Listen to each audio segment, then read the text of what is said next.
Bonjour le grand Jojo. Bonjour. Bonjour Jean, on peut vous appeler Jean? Jean, oui, bien sûr.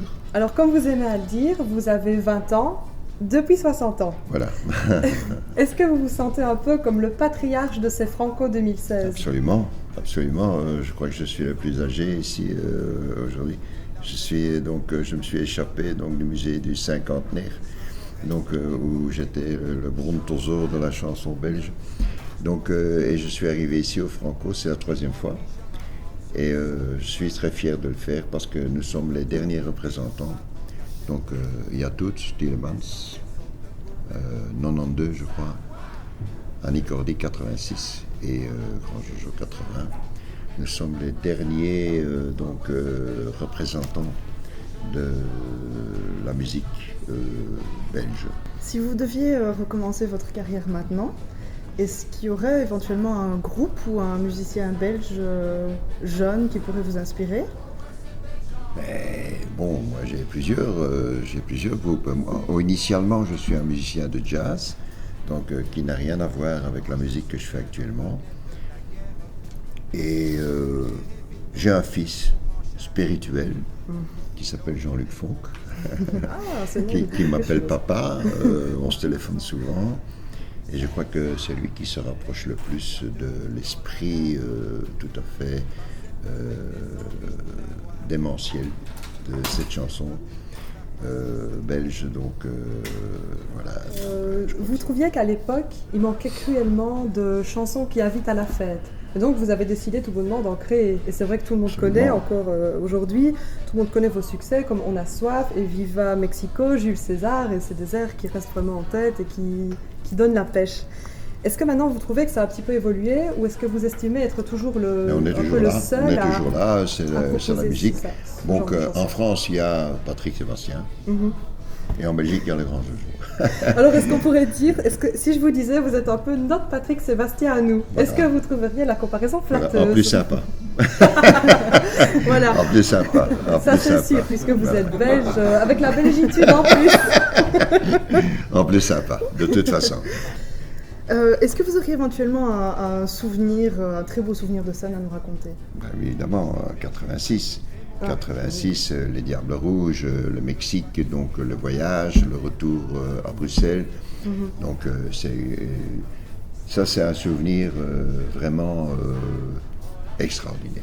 Et alors, à ce moment-là, on se doutait jamais qu'un jour cette chanson aurait entré dans le répertoire des Simpsons.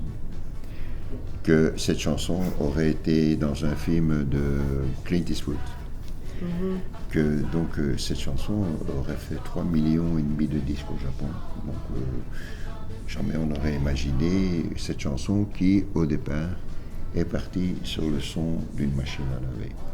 Une machine à laver qui a donné le beat de la chanson lorsqu'on l'a composée. On a dit voilà, c'est ça, tout. Et tant qu'on est dans la confidence, quel est votre pire souvenir sur scène?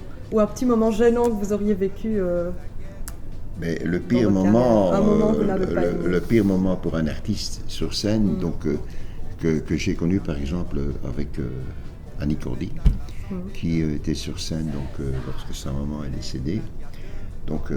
Patrick Sébastien également, qui était sur scène lorsque son fils a eu le grave accident. Et moi personnellement également, lorsque j'étais sur scène, en ayant perdu des gens que j'aimais beaucoup. Et malgré tout, il fallait assumer, show must go on, et ça sont des moments difficiles, mais voilà. Quels sont vos projets ici à court terme, on va dire? Écoutez, j'ai 80 ans, il y a des projets, il y en a encore peut-être, on veut faire encore un tas de trucs. Moi, mon projet, c'est peut-être de pouvoir continuer encore un an ou deux, peut-être plus, en essayant d'apporter encore aux gens la joie, l'ambiance. Le projet, c'est de finir par la grande porte. Voilà, c'est tout ce qu'on vous souhaite. Et pour terminer, est-ce que vous auriez un petit message à faire passer pour les lecteurs de Télépro qui nous regardent? Mais les lecteurs de Télépro, écoutez, moi j'aime bien Télépro parce que j'ai tous les magazines, je les ai tous.